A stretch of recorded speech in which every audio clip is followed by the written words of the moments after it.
It's a real honor for me to moderate this panel entitled Smooth Operator, as you heard the song, of course, Streamlining North American Supply Chains. The idea for us here is to have an exciting panel for you. We have representatives from government, from research and think tanks, from people who are on the ground in manufacturing in our country and that live the day-to-day reality of what it is like to produce, to source, and to export. And we have representation from the logistics sector and as well transportation and the companies that help bring in firms into Mexico to take advantage of the opportunities by the USMCA and nearshoring. So the idea basically is to have a discussion on how we can strengthen supply chains in North America. Supply chains security is a critical factor for the North American economy. The U.S., Canada, and Mexico, all three countries in the USMCA, are actively pursuing agendas to promote investment and enhance supply chain resilience in key sectors. And the main objective or the messages that we should come out of in this panel is how to explore opportunities for collaboration, to deepen cooperation between the three countries, to take advantage of the phenomenon of nearshoring or ally shoring, and to really take advantage of the opportunities that international trade offers, of course, for Mexico, but for all three countries.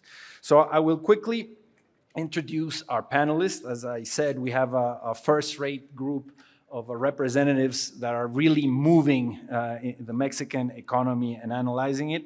Of course, first and foremost, we have Governor Samuel Garcia from the state of Nuevo León. Welcome, you. Governor. Good afternoon. Thanks. We have Luis Lara, the co-president of American Industries Group that excels in facilitating foreign investments into Mexico. Welcome, Luis. We also have with us Maggie Switek of the Milken Institute. She is the Director of Regional Economics in the Milken Institute's Research Department. Welcome, Maggie. Joining us as well is Anwar Baraki, Vice President for Mexico and Northern Latin American for Emerson Automation Solutions. Welcome. And last but not least, my good friend Bernardo Rodarte, who is the VP and General Manager in Mexico for Schneider National. So the dynamic for today's panel will be the following. We will have 2 rounds of questions, each question directed at each one of the panelists who will have between 3 and 5 minutes to answer. We will do 2 rounds of questions and then a conclusion where we can try to bring together the ideas as to how to strengthen supply chain resilience and promote further investment into our region. So I would like to start with Governor Garcia.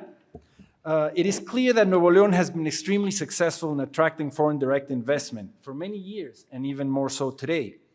So, Governor, what does your state need to do to continue attracting FDI and strengthening regional supply chains? And what are the lessons for other regions of Mexico? Can this successful Nuevo León formula be replicated in other regions of our country? Thank you. For sure, it can be replied in all Mexico. I think there are many topics, many key topics that foreign investors want to have certainty. What we did first was a new constitution. So we have a very specific rules and rule of law for investors to have certainty their money is going to be safe. Then with the private society, we call it Consejo Nuevo León, we have a master plan until 2040 that has a guide of what the government's going to do with the universities and with the private sector for implementing a cluster for economy. Very, very well depth in nearshoring, climate change, and technology. And obviously, what governments are meant to do, safety, connectivity, lots of highways. We're making 6 more highways to connect Monterrey with Texas.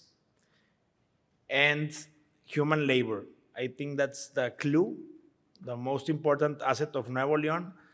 is that we are graduating 50,000 engineers with good English, and they are willing to work in these kind of companies like Tesla, Foxconn, Quanta. So now everything arranged together, it's a perfect scenario for these big companies to settle. But at last and not least is to promote our state and our country. It's amazing how many times Mexicans talk bad or make so much noise about our country, even than foreigners. Once foreigners come and visit our cities, our country, and take for sure the opportunities we have, there's 100% certainty they are going to invest in Mexico. We have everything. We are the closest country to the biggest market, the U.S. market. We have NAFTA, that's for the next 30 years in law, in vigor. And so I think that the opportunities are now worldwide, and it's necessary for governments to go for them. They're not going to come alone to our country, to our state. So I think many states, they can reply the Nuevo Leon's model, and with some luck, they can get these big companies, these big investments. Now Nuevo Leon is closing in office these 2 years, $37 billion and around 76% of nearshoring. And I'm certain that Mexico can do even more in the next 10, 15 years with the nearshoring process. Thank you very much, Governor. I will now turn to Maggie Svitek. The Milken Institute has done a lot of great research on supply chains and competitiveness, and it would be great if you could share some thoughts on that. And in particular, what makes Mexico unique among specifically the United States trading partners? And what are the remaining areas of Mexico's untapped growth potential as far as competitiveness, which leads, of course, to attraction of investment? So yes, absolutely. So in terms of what makes Mexico unique, I would say there are two things. First, economic openness. So Mexico has free trade agreements with more countries than the United States. It has free trade agreements with 50 countries.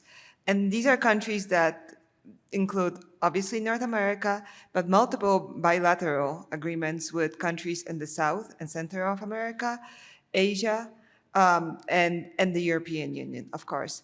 And what this allows for is very strong integration of the supply chains with its trade partners. So what its economic openness allows Mexico to have is regionally integrated supply chains to the extent that according to statistics from around 2020, around 40% of the components in U.S. imports from Mexico are U.S. made. That percentage is 4% in China, in U.S. imports coming from China. Now, some take issue with those numbers. I didn't calculate those numbers. What I can tell you is that ratio, 40% to 4%, in itself is astounding. Even if the numbers themselves may be slightly different, as long as they're both biased in the same direction, the ratio in itself is astounding. But in addition to the free trade agreements and the integration of the supply chains, Mexico also has free exchange rates, which is different than in China. It also has a number of different economic openness aspects that make it stand out when it comes to key trade partners of the United States. Now, the second thing that makes Mexico unique is its foreign direct investment. So two things about its foreign direct investment make it unique. First, the stability of it. If we compare Mexico to Brazil, and many people are this year, because in 2022, foreign direct investment going into Brazil was higher than foreign direct investment going into Mexico, and a lot of people have brought that up as questioning the effectiveness of nearshoring. But in reality, what we see is, yes, it was lower in 2022, but look at what happened in 2020 during the pandemic. Foreign direct investment into Mexico remained remarkably stable, whereas it dropped by almost half in Brazil. That just shows you that there's a trend there, a long-term relationship between its economic partners, global partners that Mexico has, that Brazil may have, but it comes and goes. Now, the second thing that makes it unique regarding its foreign direct investment is we know that foreign direct investment includes equity or new investment. It also includes reinvestment and intercompany loans. Now, focusing on what really matters, which is new investment or equity investment. In that aspect, Mexico has done remarkably well since 2018. So not just since 2020, but since 2018.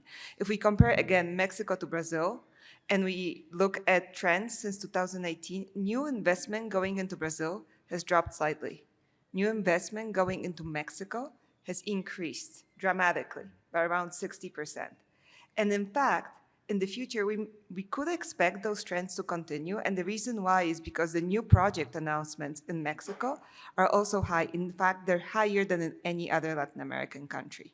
So it's not just the money that has already come in, that has come in recently. It's also money that we can expect to come, at least based on the project announcements that have been coming out in the past couple of years. Thank you very much, Maggie. Let me turn to Luis now, because your company specializes in helping companies arrive in Mexico, essentially set up operations here. So you're right at the trenches of the nearshoring phenomenon. So I'm curious as to your view on the outlook and the nearshoring trends in Mexico. What are you seeing at the ground level, and what can we expect going forward, at least for the next few months or a couple of years? Yes, Ken, thank you very much. As a matter of fact, for 47 years, American Industries has promoted Mexico, the foreign direct investment in Mexico.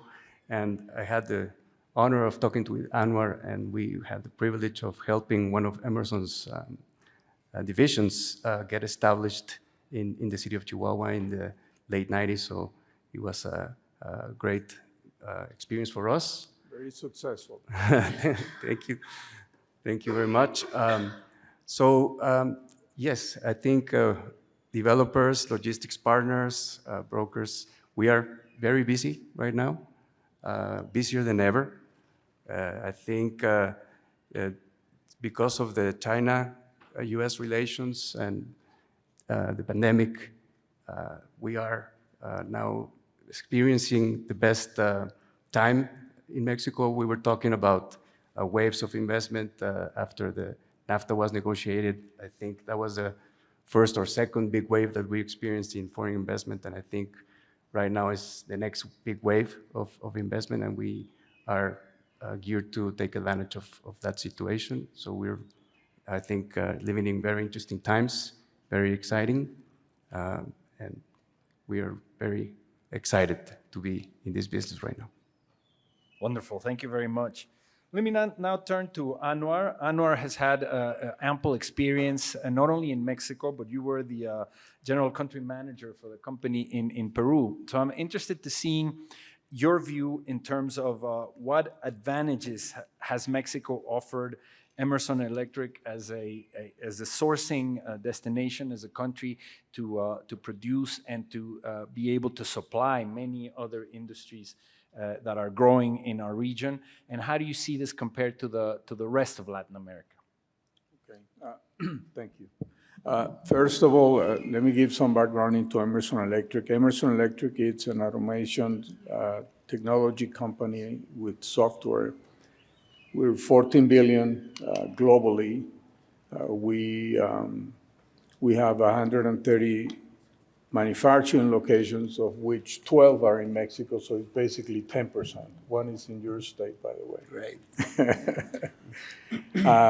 We have 66,000 employees, and exactly 10% it's in Mexico. We have 6,300 people in terms of headcount.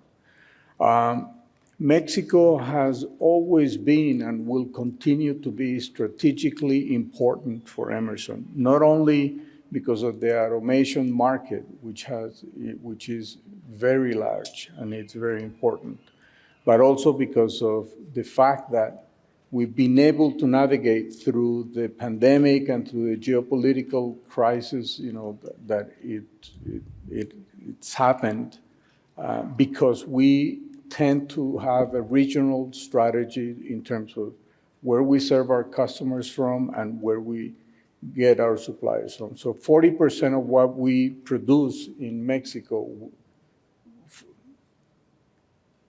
40% of what we produce in Mexico is bought in Mexico. We've been working for the past 20 years in developing suppliers, and there is still opportunities, but we'll continue to do so. And with this nearshoring wave, there will be more, a stronger supply base, which will allow us to increase from 40 to 50%. When we talk about opportunities, we're more competitive here in certain areas, so we get cost reductions. ESG, it's a major trend going forward. It's already taking place, but it will get stronger as we go forward. So we reduce our Scope 3 instead of importing, things from Asia or from India. It's very close. So we reduce our Scope 3. And we are committed to getting to zero in Scope 1 and 2 by 2030. So it's around the corner. We have a longer-term target of 2045 to net zero, but that's a long way. Yeah, that's a long time from now. We have a target that we need to get to net zero in Scope 1 and 2 in 2030, and we are moving. Mexico offers a diverse supply base. And also, when you have high content in labor, Mexico is much, much competitive than India and China. And that's a mouthful. Absolutely. Thank you very much, Anwar. Now, Bernardo, it is a reality that in Mexico, we're seeing record numbers for trade, particularly with the U.S. We have record numbers within the USMCA. It's likely that we will get close to $900 billion in trade this year with our number one trading partner. So the trade pie is growing in the region. We're likely to go beyond $40 billion in foreign direct investment this year coming into Mexico, which means more production, which means more trade. And I've always looked at the logistics and transportation sector as the pillar of trade. You guys are what makes trade happen, right? We may negotiate trade agreements, there may be great things on paper, but you have to get the goods to the places where they need to be. So given this increase that we are seeing and expecting towards the future in terms of investment in Mexico, production, and obviously exports, is the transportation sector in our region, and particularly in our country, in Mexico, is the transportation sector prepared for this wave of new manufacturing footprint coming on board? And what are some of the main challenges that transportation providers and shippers are facing? Well, that's a great question. I would start by saying that as many of these companies established in Mexico, and Anwar made a very interesting comment, 40% of their content is actually of local origin, which would lead me to believe that other 60% is imported. Meaning that there is a larger amount of, when you measure it as the finished product, since there is a considerable amount of local content that's already been incorporated here, I think the 40 versus 4% is another very intriguing number in terms of China versus Mexico and the United States. That creates a gap in trade, meaning that there is a lot more product going out of Mexico or northbound flows, exports, versus product that's coming into Mexico. There's a specific statistic that we like to monitor in Schneider, which we call the northbound-southbound gap. And what we measure is truck flows and trade flows through the Laredo Bridge system. So that basically encompasses the World Trade Bridge and Colombia combined. And when you look at those flows, the gap that's been created between the northbound part and the southbound part as of this, this first half of the year was 45%. Now, 45% might not mean much if you don't try to interpret what does that mean for transportation. Well, the way we see it, for every 10 trucks that are trying to leave Mexico, there are only 5 to 6 trucks that are entering the country. And that creates certain capacity constraints and challenges for the shipping community, these investors that are establishing themselves in Mexico. So I see that as a big challenge. Now, what can shippers do to try to, be better off in facing this challenge between the northbound and southbound flows, my advice is always to follow what we call a multimodal approach to capacity, meaning that you do not, you use the trucking side to move product from your plants up to the US and Canada. But if you're gonna rely only on trucks and you don't create resiliency across your supply chain, there's a little bit more of an opportunity that you're gonna struggle to find that truck that can move the capacity northbound. Whereas if you use a mix of over-the-road trucks and over-the-rail trucks, in other words, containers, that can pick up there's another very important port in Nuevo León. I know that Colombia is very close to the governor's heart, but Salinas Victoria, the intermodal port, is also very important, which allows us to put in additional empty containers, which is much more efficient to do it over the rail versus over the road, into the market, and then load on intermodal, on the train, so that you can move that product northbound. So I would say that's strategic. In addition to that, I think that there's been quite a few projects that have been announced recently by both the state level, the federal level, and the private sector that are gonna have a very positive impact on trade and transportation in specific over the next few years. If I had to mention three, the CPKC, or the Canadian Pacific Kansas City Railroad, is currently working on expanding their bridge in Laredo, Texas. To give you perspective, current day, there's approximately 28 to 32 trains that cross that bridge currently. In hopefully a little bit more than a year, we're gonna be moving 60 trains across that same, now the two bridges, right? So that's a very exciting project. The expansion of the Columbia Bridge, I think, is also gonna benefit the community in quite a positive manner. There are currently 18 lanes available at the Columbia Bridge for commercial trade. That's gonna be expanded to 32. And it's a project that's currently being worked both on the Mexican and the US side. Obviously, it's gonna allow for a lot more trucks to clear the border. I think the project that's being worked by the state of Nuevo León in creating the bypass for Laredo, La Gloria, connecting to Colombia, will give shippers an alternative and another way that you can reach the United States, either through the World Trade Bridge, which is the traditional manner, let's say, or now by using this bypass to be able to, a certain degree, avoid the traffic in Nuevo Laredo and go directly to Colombia, and that saves time. Thank you very much, Bernardo. I would now like to turn to a second set of questions, and just keeping in mind that the first round was sort of designed to talk about the impact that we're seeing in Mexico and nearshoring. That is the opportunity, both what is happening, what we're seeing on the ground right now, and the potential towards the future.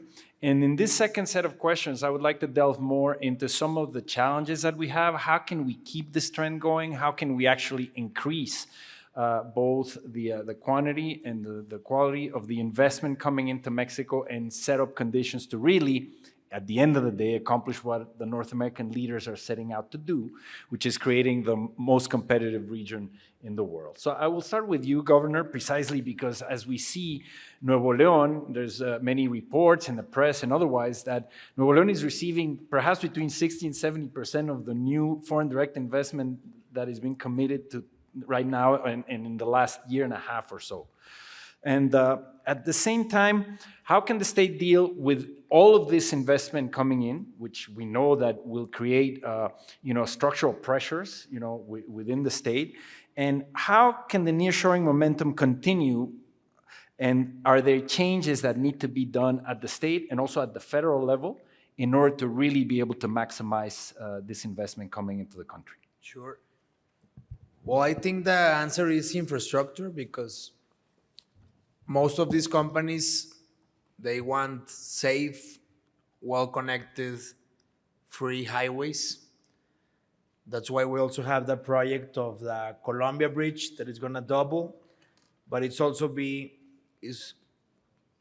we're planning to convert it in a cargo hub. We have no housing, so everything's gonna be warehousing, and strategic lanes of the advocacy we're trying to get, that is electromobility. And also a lot of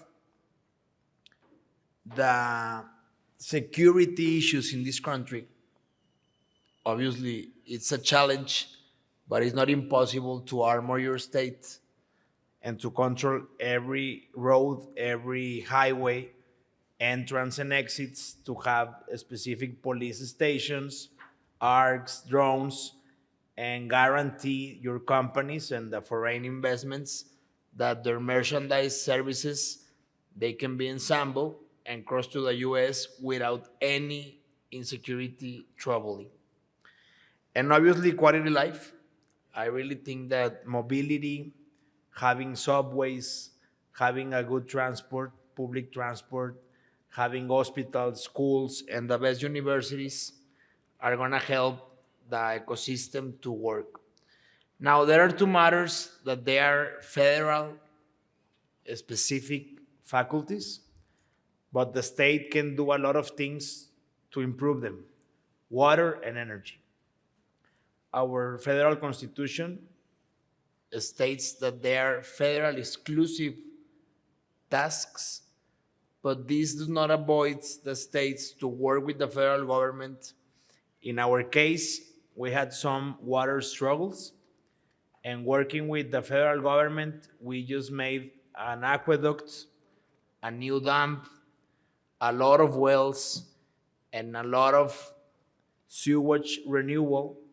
And with this, we're gonna guarantee at least 10 years of water surveillance. And in the energy sector, thank God, Monterrey has been for many years the center of distribution of energy of 5 states. So we have now surplus, around 40% surplus in high tension energy. The challenge is not to wait for CFE to convert it into middle or low. And that's why with the private sector, we are making 240 industrial parks already with the substations. So anyone that wants to come to Monterrey, they have everything ready. We have a case, a successful case with Quanta Computers. They make the brains of the Teslas. They got installed, and in 5 months, they were producing the computers and sending them to Austin. And this is an example of how Nuevo Leon ecosystem, private and government, are anticipating the nearshoring process, getting everything done, everything ready. The last challenge that we're anticipating is the renewable energy. Most of these companies require, at least for accomplishments, 10 or 20% of renewable energy, and by 2030 they will need 30%, and by 2040, 50. And we have a great challenge in this country. We got stuck 4 years.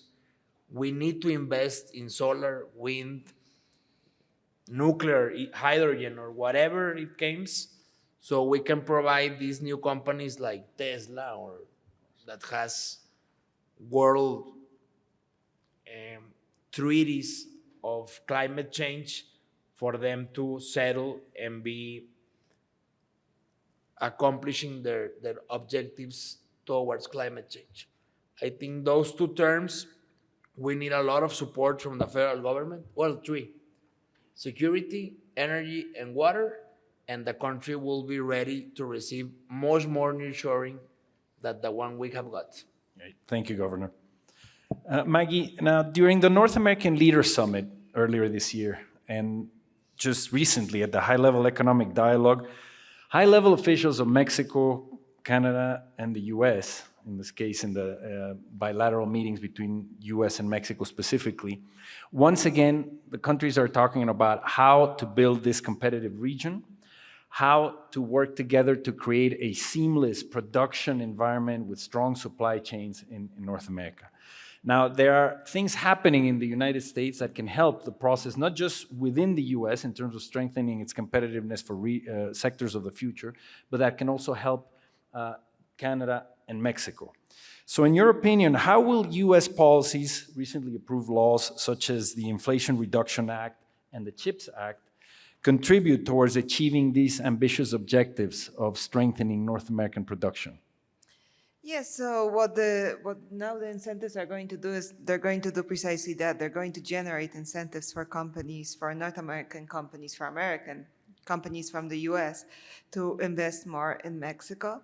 And as companies have those incentives, as they're looking for places to invest and how to really capitalize on this nearshoring impetus that we have going on now, I would suggest that there are probably two areas that are very important for companies to keep in mind, and they're both related to workforce talent. So first, Mexico does relatively poor as compared to other U.S. key trade partners. So not necessarily Latin America, but U.S. key trade partners such as Vietnam, such as other countries, such as Canada, in terms of staff training. And when it comes to staff training, the specific measure that I'm referring to with respect to staff training is based on an executive opinion survey. So it's a survey that asks business executives about to what extent do companies in their country invest in staff training. And according to this measure, it turns out that in Mexico, business executives themselves say that companies do not invest much in staff training in Mexico. Now, that's a huge area of untapped potential that companies, US companies, Canadian companies, companies from Mexican companies as well, see that if they invest in their staff, then they can help with retention and they can also simply have better workers that in the long term produce more and are more productive. Now, the second area that I would mention that companies should keep in mind is with respect to labor force participation. Mexico has relatively low labor force participation as compared to other US key trade partners. However, it's quite interesting if one breaks that out by gender.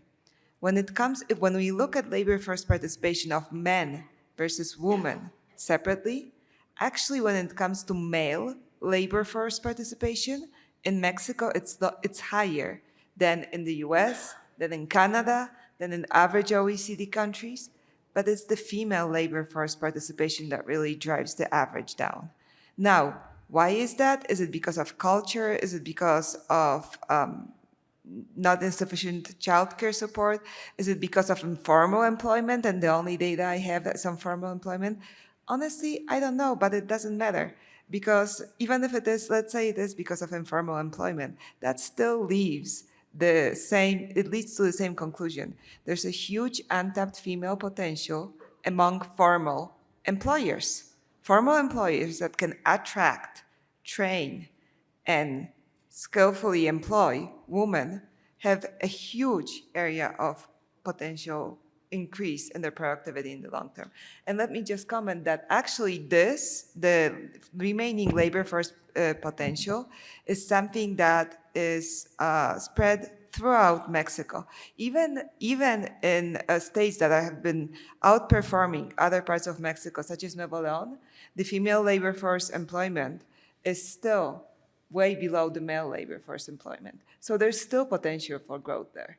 So those would be the things that I would mention for companies to keep in mind as these incentives are capitalized on. Thank you very much, Maggie. Well, now I'd like to turn to a couple of questions to our panelists from the private sector. These are questions that are more controversial, let's call them disruptive, because yes, we have this wonderful potential, this environment that we're seeing in terms of attracting investment into the region and Mexico because of different factors, as you know, the pandemic, that led to this relocation effect is being the center of this, let's say, perfect storm where a lot of investment is coming back to North America. At the same time, we know that processes of trade liberalization have to go hand in hand with public policies in each country that actually create the appropriate conditions for businesses to thrive and to attract investment. Now, I want to pose this specific question to Luis. Despite all the efforts and the statements that we have and we've seen in Mexico on the need to strengthen competitiveness, to link up and integrate with the US and Canadian economies, and to be presented to the world as a country that's open for business, yes. Do you believe that Mexico, is it shooting itself in the foot by pursuing certain domestic policies specifically that would seem to go in the opposite direction of creating this positive environment? I'm referring specifically on policies in sectors such as energy, mining, etc. What can be done to reduce country risk in Mexico, in your opinion, and improve investor confidence? I think Mexico is investing in its people, and I think the people is one of our greatest strengths. Of course, we have areas of opportunity in infrastructure. The governor already mentioned some areas of opportunity that we have, but we continue to be one of the best countries in the world for manufacturing. I think the geographical location of Mexico is always going to be there. I mean, the market, 500 million people, the North American market, we're right there. I think Mexico still is very, very attractive.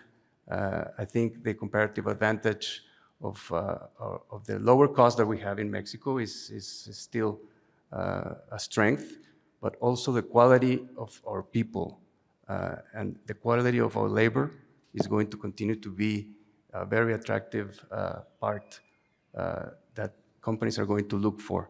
And we are also, like Maggie was saying, we are investing a lot of money. We are building right now, the developers of the industrial developers in Mexico, we are building 60 million square feet of industrial facilities right now. I think that's a tremendous amount of investment that we are making, and we are getting ready to receive those international companies that are coming to Mexico in this manner. So, great, thank you. Now, Anwar, in terms of Emerson specifically, what are some of the biggest challenges or obstacles that you face when operating in Mexico? And if you had the opportunity to ask the Mexican government to improve the business environment so that your company can continue to thrive, what would you ask for? In terms, I don't see that as disadvantages. I see that as opportunities. There are certain commodities that are more competitive in China and India. I mean, those are the major ones, and I was listening to the conversation the first day. Whether it's being subsidized or by the other governments, I mean, companies will always be very competitive because they need to, if we are not pushing the envelope all the time, we won't be successful. And we won't be able to invest in new technologies and things like that. So we will always go for where is more competitive. So certain commodities, I'm not going to go into detail in what commodities. The border throughput it's a major roadblock. I think there is plenty of opportunities. I think with what you mentioned, you've been doing it. But the question is, can we do it across the country? You touched on the point, government infrastructure. I mean, if Mexico wants to attract more investment, it needs to review. I mean, to me, I see everything as an equation. Labor, electricity, suppliers. We could be doing a lot more. We employ indirect, we have 18,000 people indirect, that's our estimate. Direct employment is one thing. Indirect employment as a result of our 40% local content, not local content, I shouldn't say that. What can we do? I mean, it needs to be a joint effort between private and government. I was part of the U.S. Mexico Energy Council, and one of the numbers that one of the members threw out there from Burns and McDonald's, investment that it's because of the different regulations and policies, there is about 40 or 50 in energy, $40 and $50 billion just sitting on the sidelines. So I think in summary, I think we need to work together, government and the private sector. The question is, what instruments do we create so that we get into action? Wonderful. Thank you very much. And a similar question to you, Bernardo, in looking at not just Mexico, but also U.S. and Canada, and companies in transportation that operate in all three North American countries. This is a question related to what does the transportation and logistic industries need to do and need to ask governments in order to meet these challenges of the future in terms of public policy, but also modification and, let's say, modernization of the sector itself so that it really can deal with this growing demand of trade in our region? Well, I would start by saying we need to think less about a border for freight and from a freight perspective. We need to see it more like a bridge. In other words, how can we have product that's moving across our three countries flow in a much more seamless manner? And I'll put some very specific examples. So today, if you want to move product from, say, a plant in Saltillo, Monterrey, Guadalajara, up to the United States, you have to present documents to the Mexican government to create one document, pedimento o boda, and you have to present the exact same documents to the U.S. government to create an entry. You would be surprised how often when you get to the border, the truck will have to sit because one of these two documents is missing. So what if we start by just eliminating one of the two, right? If you're going north from Mexico, going to the U.S., well, let's just use the U.S. entry. You don't need the pedimento. And collaborate with the two governments to share information, because in the end, it's the exact same information that's available in both documents, right? So how can we standardize that so that we can save valuable time when we exit Mexico and enter the United States? Same thing applies for intermodal when you're moving things over the rail. You know, could we have a system very similar to what's happening in the United States where you load a product and once you clear US or you cross the bridge, let's say, and that's it, it's done, right? The intermodal container arrives to a terminal and it gets delivered to the customer. In Mexico, why do we have to stop at the terminal and wait for paperwork? Could we establish a system where, again, you have a single document that controls the shipment and it's on the rail, and what if once it's on the rail, you trigger the automatic red light, green light for an inspection like it's done in other parts of the world, and if it's a green light, that's it. Don't even, you know, why do you need to inspect it? Let it go, right? Just let it move. I think those two things would be very helpful. A third one, and this has to do with the government, and it has to do with a lot of the people that are sitting here that are shippers. So the first one that has to do a little bit more with the government is we, as a transportation industry, are having a hard time recruiting and retaining drivers. It's a struggle every day. For most transportation companies, the driver that was hired January 1st, there's a high probability he's not going to be in the company by the end of the year. Being a trucker is not an easy job. It's difficult. So from a government perspective, how could we change it so that obtaining a driver's license, which is not that difficult, that one's relatively easy, but more importantly, from looking at a transportation perspective, you're going international, you need your driver's license and you need something else, and it's called a gafete único. Driver's license is pretty easy to get.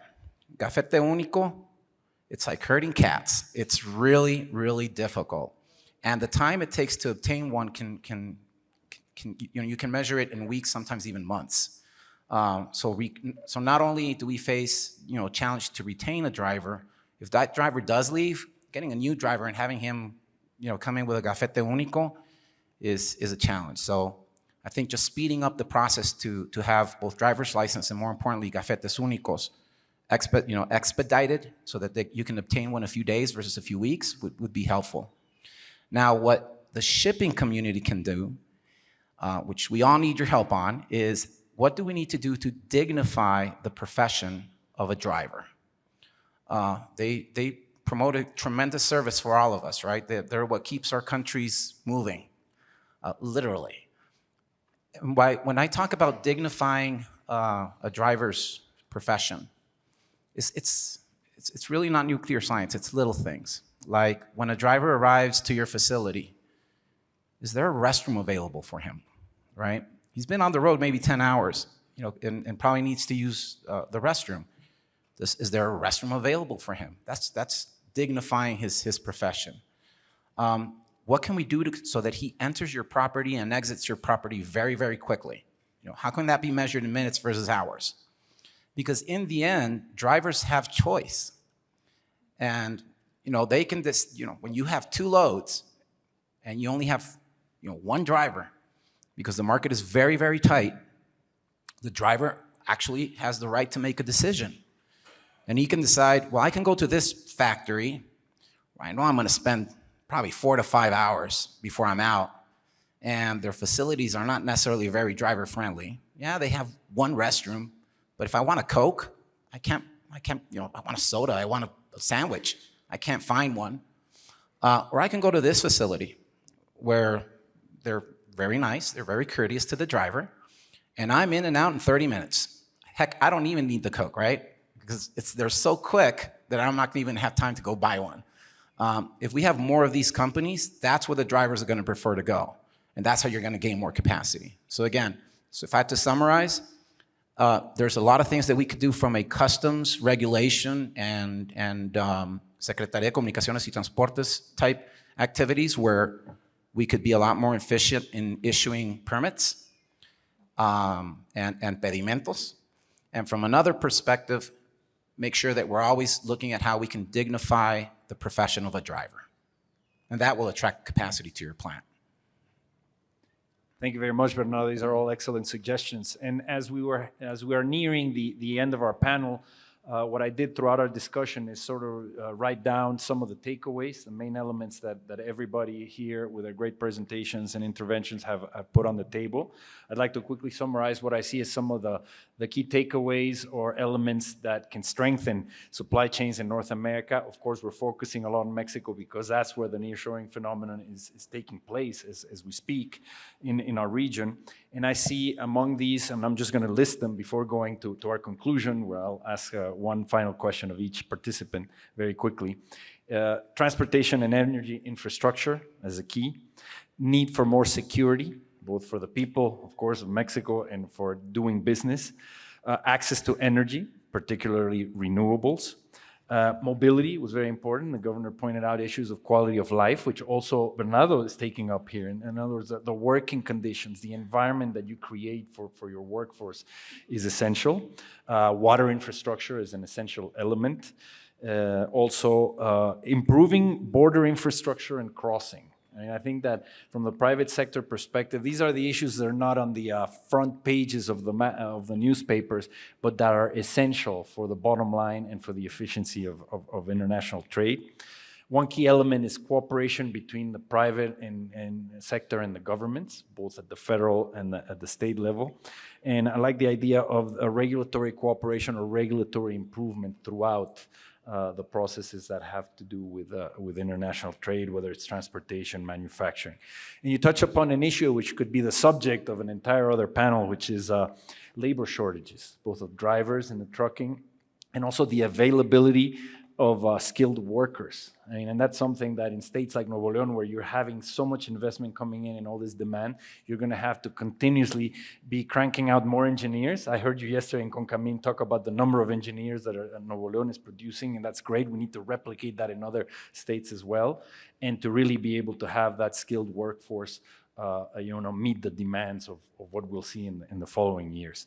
And just as a closing, I would like to ask each one of you if in 1 or 2 sentences, you could summarize, as if this was a headline, what does Mexico need to do in the future to become the #1 recipient of foreign direct investment among developing countries? And I'll go in order here. I'll start with Anwar.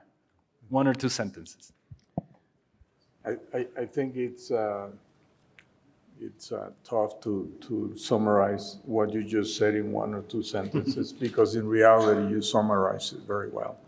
The key question for me is, there is a lot of ideas in any company, in any government. The question is what do you put in place to make it happen? one of the challenges for us is to increase our local supply, our local suppliers. So there was an association called Pro Mexico, and it was dismantled. I don't know, it's taken away. I think when I talk about action, those are the things that will be a catalyst to drive change. So we need one for electricity. By the way, there is a carbon tax in Europe that is coming up, and it will catch up to the U.S. And if we want to capture the nearshoring wave, we need renewables, because electricity is the best way to, renewable energy is the quicker way to reduce CO2 footprint in your products. And it's coming. And the question is, how soon are we going to start? Anyways, sorry I couldn't. No problem, no problem. Governor? Well, you just answered what I was going to say. So I will state that we have to promote Mexico worldwide. There are a lot of geopolitical issues that are favoring Mexico, but we have to go for the opportunities. Very, very. 1 minute. And we have to be united as a country and start thinking in the future and stop fighting. Today in the morning, a politician of my state invented the fake news that Tesla was canceled. He has lost 8 campaigns in the way, so he's very sad, very pessimistic. But he seemed to be celebrating that Tesla was not opening in Nuevo León. So this is happening all in the country wide. Instead of getting together the ideas and pulling up together as Mexicans that we have the great opportunity to grow, we are fighting, and we are having 2 campaigns coming up, U.S. and Mexico. So I think we have to be very intelligent to really debate these topics instead of fake news and take advantage of what the world is giving us, the nearshoring process and this big growth. Thank you, Governor. Maggie? So I agree with Bernardo, and it's about reducing regulation, reducing the red tape, and increasing the efficiency of the judicial system in settling disputes and actually challenging regulation that is unnecessary. So I'll be quick. That was it. Thank you very much. Luis? Well, I believe it's education. I think it's investing in our people, investing in the education of our people, and also empowering women. There's a lot of women in the maquiladora industry working. It's an intricate part of the maquiladora industry. They are hardworking, they are amazing. So I think we should empower them more in this country and continue investing in education, which is the future of Mexico. Thank you. Bernardo? So a lot of factories setting up in our country, and that's great. How can we do that in a sustainable way, I think is a big key element. And transportation plays a role in that, right? And my suggestion there would be, let's see how we can use more intermodal. In other words, use more of the train. 1 gallon of diesel can transport 1 ton of your products for up to 500 miles, a little bit less than 500 miles, which is about 3 to 4 times more efficient from a fuel perspective than a truck, right? So there's some really interesting ideas of what we can do to become greener. A very simple one's already out there, right? And that's use the train more, because by using the train, you can reduce costs, arrive at destination at a transit time that's very similar to truck, and do it in a very sustainable manner. So I think it's one of those low-hanging fruits that we should take care or take advantage of in order to become more sustainable from a transportation perspective. Well, that's great. We have come to the end of this panel. I want to thank the participants for a wonderful discussion. These are issues that are complex and that we will continue, no doubt, to discuss in the future. So I want to thank all the participants. May we have a round of applause for our participants. And thank you very much for our time.